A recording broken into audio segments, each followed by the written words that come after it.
everybody. My name is, thank you, Jill, Stuart said, Stuart Blitz, and I'm going to talk about push-button blood collection. Which I know is kind of an odd topic. Just as a show of hands, how many people here have actually gotten their blood drawn by a phlebotomist or a finger stick? Probably everybody. It's really a very barbaric process. Literally, this is the typical process what happens when you get your blood drawn. Literally, somebody is taking, a highly skilled worker is taking a long, thick needle and basically finding where to put it in your vein. And before that, they've applied a tourniquet to actually get the vein to come up. Very, very barbaric. The process really hasn't changed in decades. It's not very fun, and patients don't like doing it. They have to go somewhere. They have to go to a lab. They have to, take time out of their day. That's a problem. People really, really, really don't like it. And the other way to do it is not any better. This is actually just showing what happens. So actually the needle's in there, and you actually have somebody who will be collecting blood. Most people don't even like seeing it being drawn, let alone actually feeling the needle in your vein. The other way to get your blood drawn is by a finger stick. So for those familiar with how this happens, this is kind of the alternative. So instead of having to go somewhere and to do that, you literally have to get a very thick needle and poke it into your fingertip, one of the most sensitive areas on your body. Really, really not fun. If you ever try doing it and then try to cook the next day or that night, you will definitely remember that.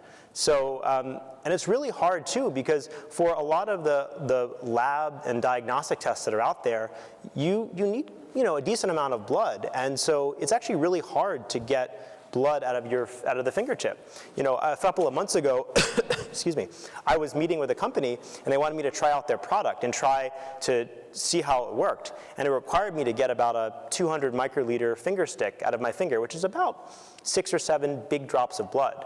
I would say I do this more regularly, so I'm probably on the more savvier side of patients.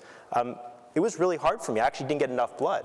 So not to mention it's really hard, it's really painful. Most patients actually can't do it properly every single time. So it's actually, even though you can do it at home, you can do it yourself, really not a great process. So we've decided to focus on a product called TAP. And this is actually, I was demoing it a few months ago with one of my colleagues. And it is the first push-button blood collection device on the market. So I'm actually we're gonna demo it in just a minute here, but the way it works is, this is the device here, and you put it onto a patient's arm, and you press a button, and that's it, and it's really, really straightforward. And so it's painless, and you actually can get enough blood for blood tests. Because at the end of the day, we want to make that process easy, simple, and it's something that you can eventually do in your home. I mean, collecting blood is one of the largest pain points, pun intended, in terms of actually doing more testing and trying to succeed in that market. So I wanted to bring up Mike Fibus, who has graciously offered to be the demo on stage. So come on up, Mike. And so he will get his blood drawn right here on stage. So why don't we sit actually right over here? Okay. Oh, so you need this one. I'll tell my lawyers that we can do it after the show. So, so this is the device here. I pulled it out already. And basically what we're going to do is, here's the upper arm. And so we're going to, oh yeah, and when I asked Mike to do this, he said he had made sure it was painless, because he said, I'm needle phobic, I don't like needles, and I said, no problem. So we're going to put it right here, okay, and we're going to just give it a nice stick, okay, and any pain? No, none at all. No pain. So what's happening now is basically we push the button, and what happens is that we fire a ring of about 30 microneedles into your skin very quickly and out very quickly. And then, oops, I think it's the wrong, how do I go back? Here we go.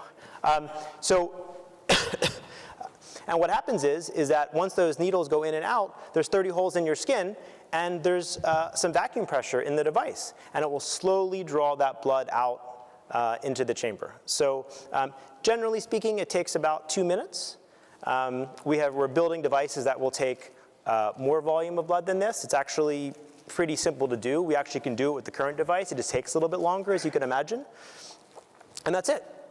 And so, what we're excited about is how much this sort of enables lots of new things in the diagnostic market.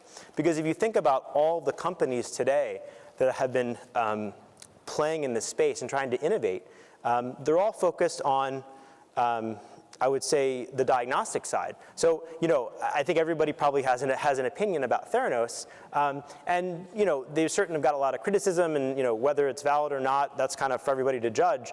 The one thing that I kind of view it as is I think they were right about one thing, and I think they were right about the market trends. I mean, that's the one thing I think Elizabeth was really right about, and I think that that they were right about, was that people want to do testing in less blood volume, in more decentralized locations, make it more accessible. I think they're right about that. And I think you're seeing a lot of the diagnostic companies today try to do it. Perfect. I'm going to stop there because it's actually filled already. I can see it. And I'm going to pop it off. Let's do this here. Okay. And it's very little blood left. And we'll put a quick Band-Aid so he doesn't get any blood on his shirt, which I don't want to be blamed for that. That's it. I was told there were going to be cookies and juice. That'll be later. Yeah, we'll do that later. Thank you, Mike. So I think that Theranos is right about that. And so we are obsessively focused on the actual blood collection, because we think that's actually the root of everything. So when people think about going to get their blood drawn or get their testing done, I was trying to think about a very common device that everybody uses. And the one I thought of was the blood pressure cuff. Because if you think about it, there have been all sorts of new blood pressure meters that have come out doing different things, but the one constant patient interaction point that people think of is the cuff. Because that's actually what you as a patient interact with, right? I mean, the measurement and the number is all kind of background. And kind of the same thing in sort of getting your blood drawn and going to a lab. At the end of the day, the number that's being generated, all that great technology behind the scenes, you as a patient really aren't interacting with. You're interacting with the needle and with actually getting the fluid out of your body. And so we're really obsessively focused on that component because we think that actually is a big key to all the new innovation in this space. And the other thing that enables as well is we're actually going to be enabling this to be done at home. So we're going to be launching in the first quarter of this year. We'll be getting FDA clearance in the next few months. And then we're going to go back and actually get this to be cleared for use at home. Because you can imagine all these companies out there today, and you're probably, everybody in this room is kind of aware of all the trends, people are doing companies to actually have more testing done at home. All the big lab companies want to do it as well, Quest and LabCorp and all the retail pharmacies. And so this can enable that. The other thing that it enables is we're actually going to be working on a product that, imagine you put a wireless chip into this product, because in the clinical trial market, this is a huge opportunity because they have to actually know when patients are testing their blood.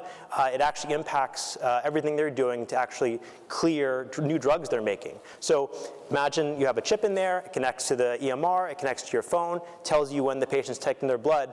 Very, very useful for that market. So really excited. We really enable a lot more home blood collection. We think it's really exciting. Find us at 7sbio.com. Thank you guys for the time. Appreciate it.